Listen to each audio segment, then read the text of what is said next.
وعلى آل سيدنا مولانا محمد اللهم صل على سيدنا مولانا محمد وعلى آل سيدنا مولانا محمد بلغ العلا بكماله كشف الدجى بجماله أسفلت جميع خصاله صلوا عليه وآله الصلاة والسلام عليك يا رسول الله الصلاة والسلام عليك يا حبيب الله الصلاة والسلام عليك يا شافي المذنبين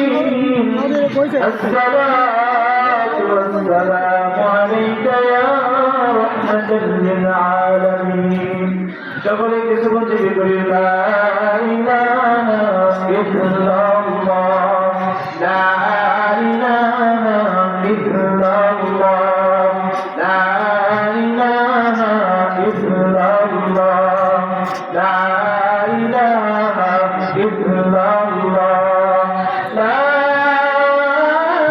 إله إلا الله محمد رسول الله صلى الله عليه وسلم الحمد لله আল্লাহ রাব্বুল আলামিনের দরবারে লাখ কোটি শুকরিয়া যে মহান রব্বুল আলামিন উত্তরাশি ভাষা ব্যাপারী করা জান মসজিদুল ফুরকে এক দিন দুটি মাহফিলের সর্বপ্রথম শুরুতে আল্লাহ রাব্বুল আলামিন আমাদেরকে মাহফিলের ময়দানে আসার এবং বসার তৌফিক দান করেছেন এই জন্য মহান আল্লাহ রাব্বুল আলামিনের দরবারে শুকরিয়া আদায় করে সকলে জোরে সে বলে আলহামদুলিল্লাহ আলহামদুলিল্লাহ আল্লাহ রাব্বুল আলামিন বলেন যে বান্দা বান্দি আমার নিয়ামত পাইয়া নিয়ামতের শুকরিয়া আদায় করবে আমি আল্লাহ তার নিয়ামত আরো কোটি কোটি বাড়াই করে সকলে সুবহানাল্লাহ আর যে আমার নিয়ামত পাইয়া নিয়ামতের শুকরিয়া আদায় করবে না আমি তার নিয়ামত ছিনাইয়া নিবই এবং কঠিনতা থেকে দয়া করবে সকলে আউযু বিল্লাহ আমি একটি পবিত্র কালামে মাজিদের একটি আয়াত প্রদান করছি আল্লাহ রাব্বুল আলামিন যদি চাহে সেই আয়াতের কিছু বিষয়বস্তু নিয়ে আলোচনা করবো আল্লাহ রাব্বুল আলামিন আমাদের তৌফিক দান করতে বলে আল্লাহুম্মা আমিন আমিন আল্লাহ রাব্বুল আলামিন দুনিয়ায় যত মানুষ প্রেরণ করেছেন যত আইনদায় কিরাম যত নবী রাসূল যত মানুষ প্রেরণ করেছেন আল্লাহ রাব্বুল আলামিন প্রত্যেকটা মানুষের একবার না একবার দুনিয়ার জগতে পরীক্ষা আল্লাহ রাব্বুল আলামিন করবেন আল্লাহ রাব্বুল আলামিন সকলকে পরীক্ষা করবেন আল্লাহ রাব্বুল আলামিন পবিত্র কালামে মাজিদের ভিতর ফরমান ولنبلونكم بشيء من الخوف والجوع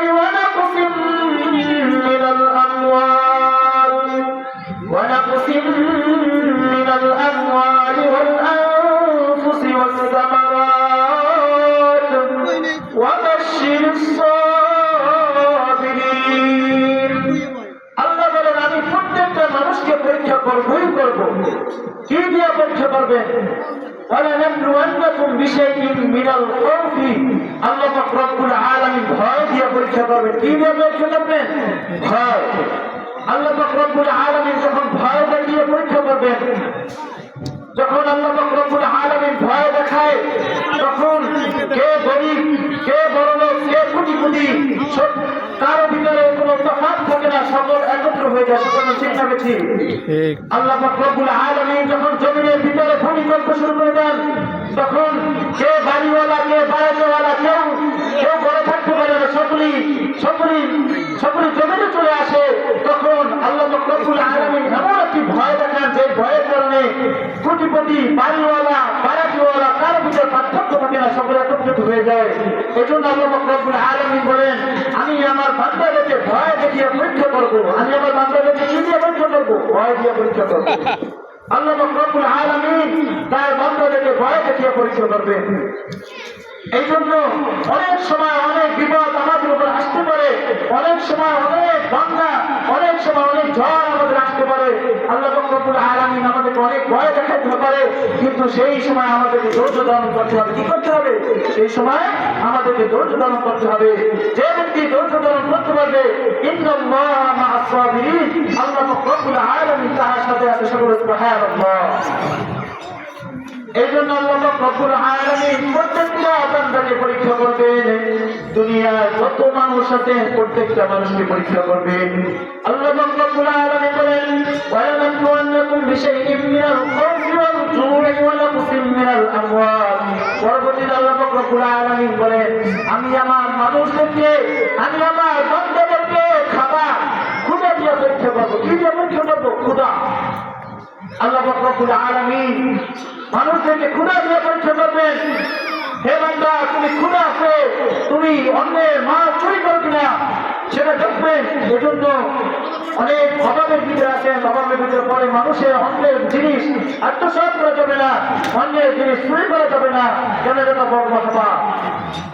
এই জন্য দুনিয়ার যত মানব জাতি আছেন আল্লাহ রব্বুল আলামিন সকল মানব জাতিকে বড় বড় পরীক্ষা করেছেন।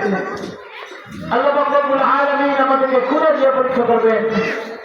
আল্লাহ রব্বুল আলামিন আমাদেরকে ভয় দিয়ে পরীক্ষা করবেন, ক্ষুধা দিয়ে পরীক্ষা করবেন। আল্লাহ রব্বুল আলামিন দুনিয়ার সমস্ত স্তরের মানুষ, যায় যে স্তরে আছে সকল স্তরের মানুষ সে নিজের স্তরে সে পরীক্ষা দিতে আছে।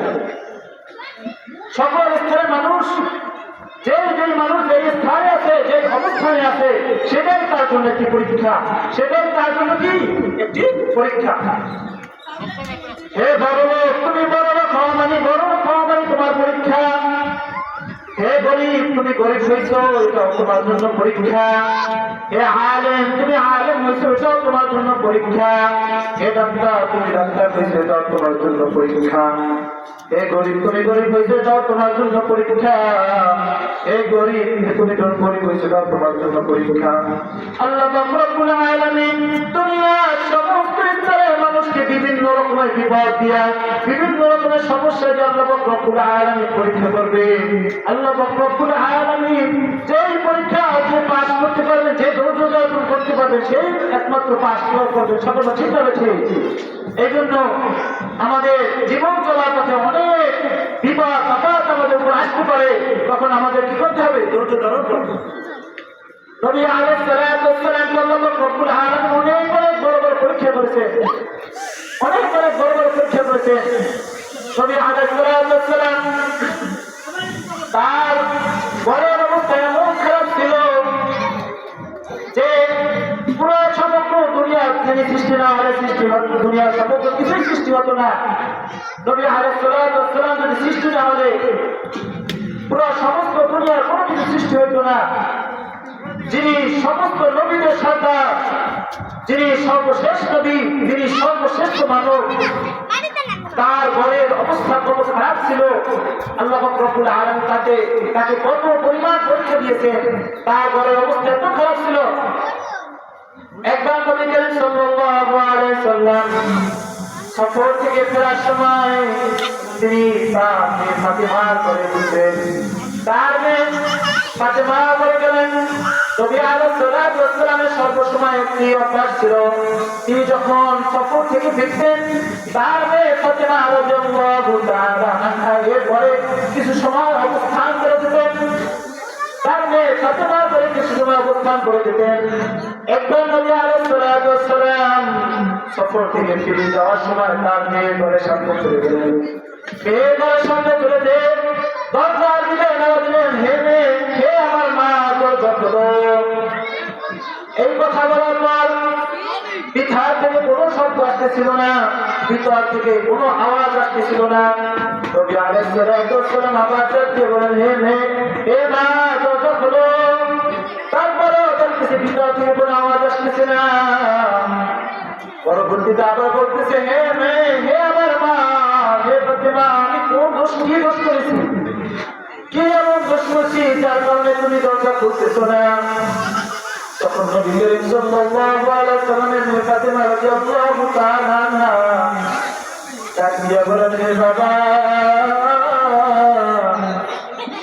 আপনি তো রহমাতুল লিল আলামিন, আপনি তো কোনো দোষ করতে পারেন না, আপনি তো কোনো দোষ করতে পারেন না, আপনি তো খাতা এমন নবী, আপনি তো কোনো দোষ করতে পারেন না। এ বাবা, তুমি যখন দরজা এসে প্রথমবার আমাকে ডাকছ, আমি দরজা খোলার জন্য পাগল হয়ে গেছি, কিন্তু আমি দরজা করতে পারতেছি না। হে তুমি তো দ্বিতীয়বার ডাকছ, হে মেয়ে, হে আমার মা, দরজা খোলো। আমি ভিতর থেকে দরজা খোলার জন্য পাগল হয়ে গেছি, কিন্তু আমি দরজা করতে পারতেছি না। আমি যে দরজা খুললে আপনার সামনে দাঁড়াবো, সেই দাঁড়ানোর মতো পরিবার বস্ত্র আমার ভাই নেই। এত খারাপ অবস্থা ছিল নবী আলাইহিস সালাতু ওয়াস সালামের পরিবারে। ফাতেমা রাদিয়াল্লাহু তাআলা আনহা বলতেছেন, ইয়া রাসূলুল্লাহ, হে বাবাজান, আমি যে আপনাকে দরজা খুলে যে আপনার সামনে দাঁড়াবো, আপনার সামনে দাঁড়ানোর মতো আমার গায়ে সেই পরিমাণ বস্ত্র আমার গায়ে নেই। তখন নবী করিম সাল্লাল্লাহু আলাইহি ওয়াসাল্লাম তার গায়ে থেকে চাদর মুবারক খুলে নবী আলাইহিস সালাতু ওয়াস সালাম ফাতেমা রাদিয়াল্লাহু তাআলা আনহা দিলেন। ফাতেমা রাদিয়াল্লাহু তাআলা আনহা সেই চাদরটি গায়ে পেঁচিয়ে দরজা খুললেন। দরজা খোলার পর নবী আলাইহিস সালাতু ওয়াস সালাম সালাম দিয়ে ভিতরে প্রবেশ করলেন। নবী আলাইহিস সালাতু ওয়াস সালাম যখন ভিতরে প্রবেশ করলেন, ভিতরে প্রবেশ করার পর নবী আলাইহিস সালাতু ওয়াস সালাম ফাতেমা রাদিয়াল্লাহু তাআলা আনহার চোখের দিকে তাকালেন। ফাতেমা রাদিয়াল্লাহু তাআলা আনহার চেহারার দিকে তাকিয়ে নবী আলাইহিস সালাতু ওয়াস সালাম বললেন, হে মেয়ে ফাতেমা, তুমি আজ থেকে কতদিন পর্যন্ত খানা খাও না? তুমি আজ থেকে কতদিন পর্যন্ত খানা খাও না? তোমার চক্ষু দুটো ভিতরে ঢুকে গেছে, আজ থেকে কতদিন পর্যন্ত খানা খাও না? তখন ফাতেমা রাদিয়াল্লাহু তাআলা আনহা বলেন, হে বাবা, ইয়া রাসূলুল্লাহ, আমি যদি খানা না খাইতে খাইতে মারা যাই তাতেও আমার কোনো আফসোস নাই, কিন্তু আপনার পরিবার টুকরা হাসান হুসাইন আজ থেকে 3 দিন পর্যন্ত খানা না খেয়ে আজকে আমার পায়ে ধরে বলতেছে, হে মা, আমাদেরকে খানা দাও, হে মা, আমাদেরকে খানা দাও। কোন সন্তান যদি তার মা বাবার পায়ে ধরে বলে, মা, আমাদেরকে খানা দাও, তখন কেমন লাগে? নবী আলাইহিস সালাতু ওয়াস সালাম পরিবার এমন অবস্থা ছিল পরিবারে। ফাতেমা রাদিয়াল্লাহু তাআলা আনহা বলতেছেন, হাসান হুসাইন কাঁদতে কাঁদতে খাবার খেতে তারা ঘুমিয়ে গেছেন। আবার যখন ঘুম থেকে জেগে বলবে, আমাদের খাবার কোথায়? যখন আমাদের কাছে খাবার, তবে কি জবাব দিব? ওই যে দেখো, চুলার দিকে তাকিয়ে দেখো, ওই চুলার দিকে শুধুমাত্র পানি জ্বাল দিতেছি, শুধুমাত্র পানি, কিচ্ছু নাই, শুধুমাত্র পানি জ্বাল দিতেছি। আজ থেকে 3 দিন পর্যন্ত খাবার না পাইয়া তোর আজকে পাও করে তারা কাঁদতেছে। যদি ঘুম থেকে উঠে আমার খাবারের কথা বলে আমি কি জবাব দিব? নবী আলাইহিস সালাতু ওয়াস সালাম যখন ঘরের ভিতর প্রবেশ করার পর হাসান হুসাইন রাদিয়াল্লাহু তাআলা আনহু যখন নবী আলাইহিস সালাতু ওয়াস সালাম কণ্ঠ শব্দ শুনলেন, তখন হাসান হুসাইন রাদিয়াল্লাহু তাআলা আনহু নবী আলাইহিস সালাতু ওয়াস সালাম কণ্ঠ শুনে তারা দুজন উঠে নবী আলাইহিস সালাতু ওয়াস সালামের দুইজনের পাশে দুইজন এসে দাঁড়িয়ে গেছে। হাসান এবং হুসাইন নবী আলাইহিস সালাতু ওয়াস সালামের দুই পাশে ডান এবং বামে দাঁড়িয়ে গেলেন। হাসান হুসাইন নবী আলাইহিস সালাতু ওয়াস সালামকে বলেন, হে নানা, আপনি আসছেন নবী হইছে, আজকে আপনি আমাদেরকে বিচার করে যাবেন। তখন নবী আলাইহিস সালাতু ওয়াস সালাম দাঁড়িয়ে বলেন, হে হাসান হুসাইন, কি এমন ঝগড়া করেছে, কি এমন মারামারি করেছে, তার জন্য বিচার করতে হবে? বলতেছে, না না না না, আমরা কোনো মারামারি করি না, আমরা কোনো ঝগড়া করি নাই, আজকে তোমার একটা বিচার করিয়া দিতে হবে। তখন নবী করিম সাল্লাল্লাহু আলাইহি ওয়াসাল্লাম বলেন, কি বিচার আমাকে বল? তখন হাসান হুসাইন রাদিয়াল্লাহু তাআলা আনহু বলেন, হে নানা, তুমি বলো, তুমি কি বিচার করতে পারবে কিনা? হে নানা, তুমি আগে বলো, তুমি কি বিচার করতে পারবে কিনা? তখন নবী আলাইহিস সালাতু ওয়াস সালাম বলেন, হ্যাঁ, আমি অবশ্যই ন্যায় বিচারক, আমি অবশ্যই বিচার করব। তখন হাসান হোসেন রাদিয়াল্লাহু তাআলা আনহু নবী করিম সাল্লাল্লাহু আলাইহি সাল্লামকে বিচার দেয়, হে নানা, তোমার মেয়ে আজ থেকে 3 দিন পর্যন্ত আমাদেরকে খানা দেয় না। এই যে দেখো আমাদের খানা না খাইতে পেট পিঠের সাথে লেগে গেছে। হাসান হোসেন রাদিয়াল্লাহু তাআলা আনহু তাদের গায়ের জামা উঠিয়ে নবী আলাইহিস সালাতু ওয়াস সালামকে দেখাইতেছেন, হে নানা, দেখো তোমার মেয়ে আজ থেকে 3 দিন পর্যন্ত আমাদেরকে খানা না দেওয়ার কারণে আমাদের পেট পিঠের সাথে লেগে গেছে। আজ থেকে 3 দিন পর্যন্ত কেন খানা দেয় না, তার জন্য তুমি বিচার করবা। তখন নবী করিম সাল্লাল্লাহু আলাইহি ওয়াসাল্লাম এই কথা শোনার পর বললেন, হে আমি করতে পারবো না। কেন করতে পারবো না? কেননা আমি আজ থেকে প্রায় 7 দিন পর্যন্ত খানা না খাইয়া রয়েছি। আজ থেকে আমি নিজেই 7 দিন পর্যন্ত খানা না খেয়ে আছি। তাহলে আমি কিভাবে তোমাদের 3 দিন না খাওয়া ব্যক্তি বিচার করবো? যার কাছে বিচার দিচ্ছে সেই ব্যক্তি 7 দিন পর্যন্ত খানা না খেয়ে আছে। নবী আলাইহিস সালাতু ওয়াস সালাম আল্লাহ রাব্বুল আলামিনের কাছে তিনি চাইতেন, আল্লাহ রাব্বুল আলামিন তাকে দিতেন না দিতেন। তিনি যদি চাইতেন হুক পাহাড় স্বর্ণ হয়ে যেত না, স্বর্ণ হয়ে যেত। কিন্তু এটা ছিল আল্লাহ রাব্বুল আলামিনের পরীক্ষা, কঠিন থেকে কঠিন পরীক্ষা সম্মুখীন হইতেছে।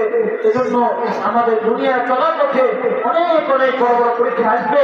এই পরীক্ষা আমাদের উত্তীর্ণ হতে হবে, আমাদেরকে পরীক্ষায় ধৈর্য ধারণ করতে হবে।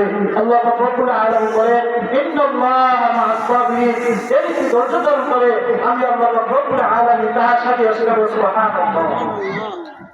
এই জন্য আমাদের সকল ক্ষেত্রে ধৈর্য ধারণ করতে হবে। সকল ক্ষেত্রে আল্লাহ রাব্বুল আলামিন যে পরীক্ষায় আমাদের দেন না কেন আমাদের ধৈর্য ধারণ করতে হবে। আজকে মাহফিল শুরু হয়ে গেছে, এই জন্য প্রত্যেকটা ভাইকে, প্রত্যেকটা মুসলিমের গ্রাম থেকে আমি উদ্দেশ্য করে বলবো, এই মাহফিলটা যেন আমাদের আনন্দ ফুর্তির জন্য না হয়, এই মাহফিলটা যেন ঘোরাফেরার জন্য না হয়, এই মাহফিলটা যেন আমাদের দোকান করে আড্ডা দেওয়া, দোকান করে খাওয়া দাওয়া না হয়, এই মাহফিলটা যেন কিছু ফায়দা হাসিল হয়। এই মাহফিল আমাদের কিসের জন্য তৈরি করছি, কিসের জন্য আমরা এই মাহফিল দিয়েছি? এই মাহফিল দ্বারা একটা মানুষ উপকৃত হবে, এই মাহফিল দ্বারা মানুষ দিনদার হবে, এই মাহফিল দ্বারা মানুষ 5 ওয়াক্ত নামাজ পড়বে, ইমানদার হবে। এই জন্য এই মাহফিল দেওয়া। এই মাহফিল উদ্দেশ্য না যে খাবার খাওয়া, উদ্দেশ্য না বাজার। অথচ দেখবেন এই মাহফিলের উদ্দেশ্য করে বাজারের লোক বেশি, খাবারের সময় লোক বেশি। এজন্য যে কথাগুলো বললাম, আল্লাহ রাব্বুল আলামিন আমাদের সবাইকে এই কথার উপর আমল করার তৌফিক দান করুন। আলহামদুলিল্লাহ রাব্বিল আলামিন।